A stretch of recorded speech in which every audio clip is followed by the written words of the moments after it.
नमस्कार मित्रांनो, book कटाल्यावर YouTube चॅनलमध्ये आपल्या सर्वांचे सहर्ष स्वागत. मित्रांनो, आपण लहान असताना एक सुविचार वाचायचो, वाचाल तर वाचाल.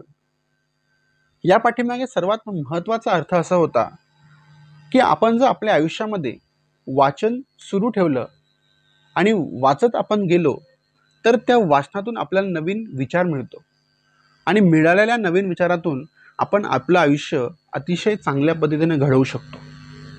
त्याच उद्देशानं आपण दरवेळेस नवनवीन पुस्तकांची माहिती ही आपल्या सगळ्यांसमोर आणत असतो.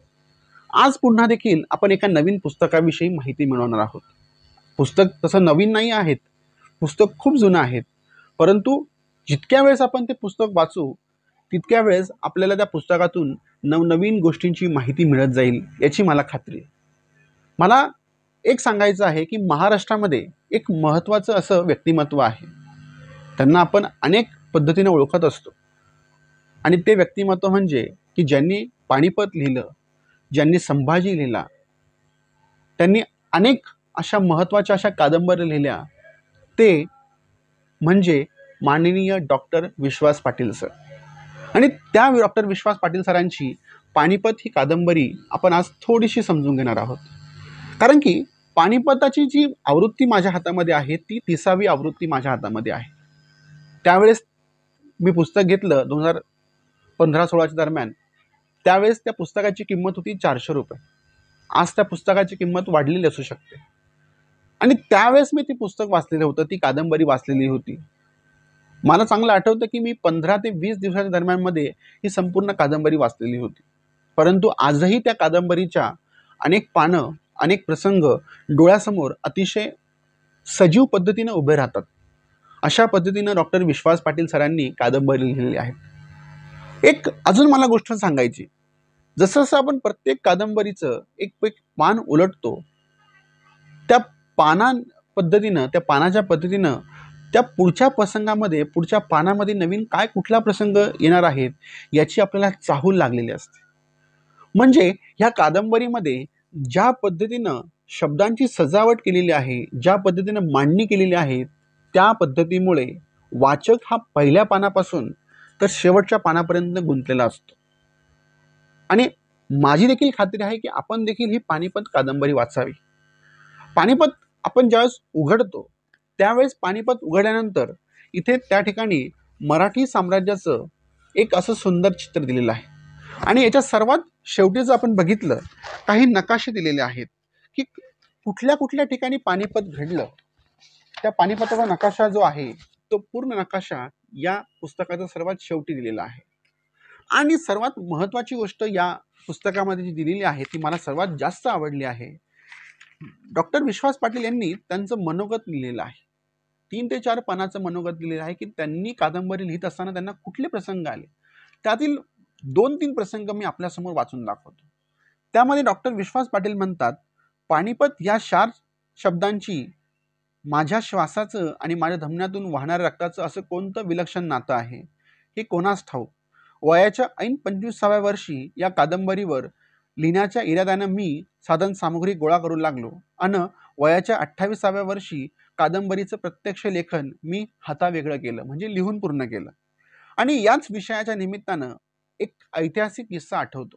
ते म्हणतात, डॉक्टर विश्वास पाटील सर म्हणतात, यशवंतराव चव्हाण जेव्हा भारताचे संरक्षण मंत्री होते, त्यांच्या मोटारीचा ताफा पंजाबमधून दिल्लीकडे येत होता. रस्त्यात एका मोठ्या गावात पानिपत नावाचा नामफलक दिसला. आपला प्रवास खंडित करून संरक्षण मंत्री जेथे पानिपताचा समर संग्राम घडला त्या काला आम ठिकाणी गेले.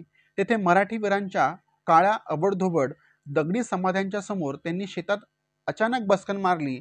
त्या रानाची पांढुरकी माती आपल्या दोन्ही मुठीमध्ये धरून कबीर उदयाचे यशवंतराव हसमुख हमसून रडू लागले. संरक्षण मंत्र्यांची ती अवस्था पाहून सोबतचा स्टाफ आणि लष्करी अधिकारी यांची तारंबळ उडाली. भावनेच्या पहिला पूर ओसरल्यावर आपल्या उघळत्या अश्रूंना कसाबसा बांध घालीत यशवंतराव उपस्थितांना सांगू लागले, दोस्तो हो, हीच ती पवित्र माती. राष्ट्रसंकट उद्भवल्यावर त्या विरोधात कसं लढावं, शत्रूला कसं भिडावं याचा धडाच लाख मराठा वीरांनी पानिपतच्या या परिसरात गिरवला आहे. आमच्या महाराष्ट्र भूमीतल्या प्रत्येक घराघरातला वीर इथे कोसळला आहे. त्याच्या रक्तामांसांचं या मातीत पवित्र भस्मात रूपांतर झालं आहे. अशी सुंदर घटना विश्वास पाटलांनी त्या ठिकाणी मांडली आहे. दुसरी एक महत्त्वाची घटना परत सांगावीशी वाटते. ज्यावेळेस कादंबरी ही लिहित होती विश्वास पाटील, त्यावेळेस त्यांना अनेक लोक म्हणायचे की तू पुणेकरांना मोठं करण्यासाठी पानिपत लिहिलंस का? तू पुणेकरांना मोठे करण्यासाठी पानिपत लिहिलंस का? त्यावर माननीय विश्वास पाटील सर म्हणायचे, माझ्या डोळ्यासमोर ना कुणी पुणेकर होतं ना कुणी सातारकर होतं. पंढरीच्या वेशीमध्ये आषाढी कार्तिकेला मराठी मातीतल्या साऱ्या दिंड्या पताका एक व्हाव्या, तशा पानिपतावर शत्रूच्या बिमोडासाठी अवघा एक झालेला मराठी मुलूक उभा होता. जेव्हा पुण्याची लोकसंख्या 20-22 हजारांच्या वर नव्हती, तेव्हा लाखभर मराठे कंबर कसून इथे उभे ठाकले होते.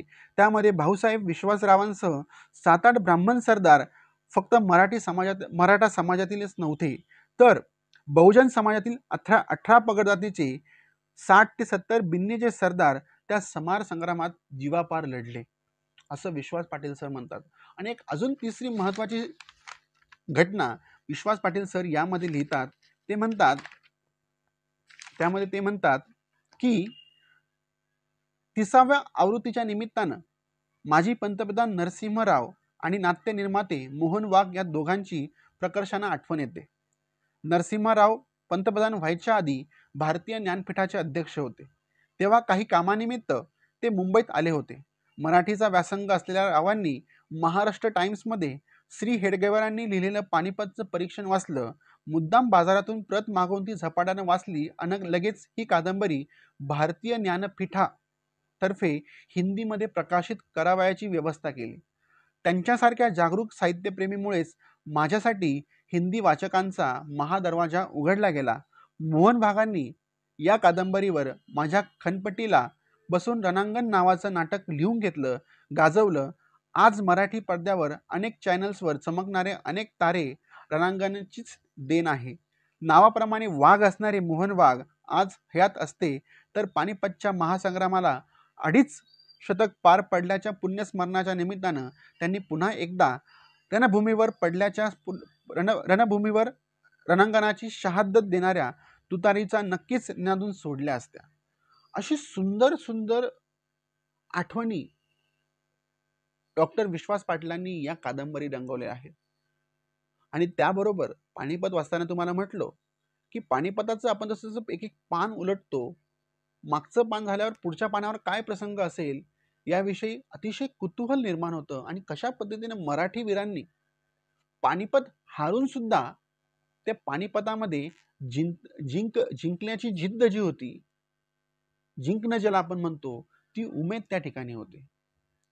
आणि अशा पद्धतीनं ते पानिपत आपण वाचलं पाहिजे अशी माझी नितांत इच्छा आहे. मी सर्वांना आव्हान करेल, जरूर आपण एकदा आपल्या आयुष्यामध्ये मराठा साम्राज्याचं हे एक महत्त्वाचं पानिपताचं पान आपण जरूर वाचा. आणि मराठा इतिहास काय आहे, शिवाजी महाराजांनंतर घडलेला इतिहास काय आहे, हा समजून घेण्यासाठी पानिपत हे एक महत्त्वाचं असं साधन असू शकतं, अशी माझी इच्छा आहे, असं माझं मत आहे. त्यामुळे आपण सर्वांनी वाचा. पुढच्या वेळेस आपण परत एक नवीन पुस्तक घेऊन आपल्या भेटीला येणार आहोत. तोपर्यंत आपल्या सर्वांची रजा घेतो. धन्यवाद.